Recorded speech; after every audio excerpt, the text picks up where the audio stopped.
जय हिंद साथियों। जिस तरह आजकल बाढ़ आई हुई है झूठे केसों की, और ये झूठे केसों की जो बाढ़ है ना, भरमार जो है, ये मोस्टली कामचोर हरामखोर औरतें करती हैं। जो औरत शादी करके अपने पति के पीछे आती है, पति के घर जाती है, घर किस लिए जाती है कि उसने अपने जीवन का भार उसको सौंप दिया होता है कि आगे से ये इसकी देखभाल करेगा। लेकिन कानून ने उसके अंदर अधिकारों की बात रख दी कि इसके अधिकार क्या हैं। इसके अधिकारों की बात रख करके वो अपने अधिकारों की डिमांड करने लग गई है अपने ससुराल पक्ष को डराने के लिए। और उसमें क्या होता है, जब ये लड़की अपने अधिकार मांगती है, अपने हकों का कोर्ट में जाके मामला मांगती है, वो जो बसा बसाया घर होता है ना, जिसको इसने भगवान स्वरूप मान के जिसके पीछे गई होती है, बाद में तो ये बहुत बातें बनाती हैं। सास ने ऐसा कहा, ये शादी से पहले जब आप तय करते हो रिश्ता, उस वक्त तुम्हें नजर नहीं आता? अंधे होते हो क्या?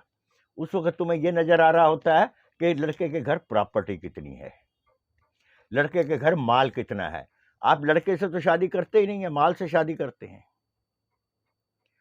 और मैं अपने देश के नेताओं को कहना चाहूंगा, ये पीड़ित पुरुषों के लिए आवाज क्या एनजीओज ही उठाएंगी?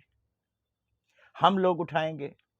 हम लोगों ने, आप जनता के प्रतिनिधि हो, आप क्या मात्र तमाशा देखने के लिए बैठे हैं?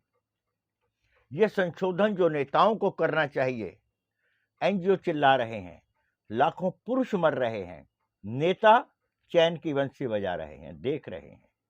नेताओं को तो कोई तकलीफ नहीं है, जिस किसी को है वो पैसे मारता है, मुंह पे जान बच जाती है उसकी, अपने रोब और रुतबे से अपनी स्त्री को काबू कर सकता है। लेकिन आम आदमी को उसने बेबस करके रख दिया है। क्या मेरे देश के कर्णधार नेता सोते रहेंगे? कोई नेता है जो इसके बरखिलाफ आवाज उठाए और अंत तक लेकर जाए? या मात्र अय्याशी का साधन बना दिया गया है? 497 किस लिए बनाई गई है? मात्र अय्याशी का साधन ही बनाया गया है ना। पीड़ित पुरुषों को बचाइए। आपको वोट स्त्रियां ही नहीं देती, पुरुष भी देते हैं, ध्यान रखना। पुरुषों के वोटों का भी ध्यान रखिए, खाली स्त्रियों की वोट के पीछे मत जाइए। पुरुष लोग भी आपको वोट देते हैं। पुरुष के घर की जो स्त्रियां हैं, उनकी जो माताएं और बहनें हैं, वो भी आपको वोट देती हैं। उनके बारे में भी सोचिए। एक तरफा कानून मत ला दिए, मत ला दिए। मोस्टली क्या होता है, लड़की की माँ जो नई नई जब घर आई होती है, शादी उसकी होती है, उस वक्त उसको काम करना पड़ता है, सबको करना पड़ता है। भाई, तुम अब पति को छोड़ के चली जाओगे, तब तुम्हें सरकारी काम कहीं धक्के खाने पड़ेंगे, कहीं दफ्तरों में खाने पड़ेंगे, कहीं प्राइवेट काम करना पड़ेगा। रोटी तो कमा के मिलनी है, खाया खानी है। पति के घर में आपने सिर्फ खाना बनाना और खाना है, पैदा नहीं करना। उसकी उत्पत्ति, उसका पैदा जो है खाने का, वो आपका पति देता है करके। आपसे खाना बना के भी नहीं खाया जाता। सीधे सीधे आप अपने सुख के मारे कि आपको काम ना करना पड़े, आप अपने पति पक्ष पर झूठा केस लगाती हैं, ताकि ये सारे हाथ पैर जोड़ते फिरें, आपको काम करने के लिए ना कहें। याद रखना, मैं पुरुषों से भी कहूंगा जिनकी पत्नियां ऐसी हैं, घर की दहलीज होती है ना, उसको टपा दीजिए, दोबारा लेकर मत आना ऐसी औरत को जो तुम्हारे माता पिता का सम्मान नहीं कर सकती, उनका आदर नहीं दे सकती, जो तुम्हारे घर की परंपराओं से विपरीत चलती हो। त्याग कर देना बेहतर है। उसी तरह जिस तरह जलते हुए घर को एक आदमी त्याग कर देता है, भले ही घर कितना सुंदर हो, लेकिन जब उसमें आग लगती है, आप उस घर में बैठे नहीं रहते, उसका त्याग कर देते हैं। इसी तरह से ऐसी पत्नी का त्याग कर देना उचित है जो आपके घर में आग लगाती है।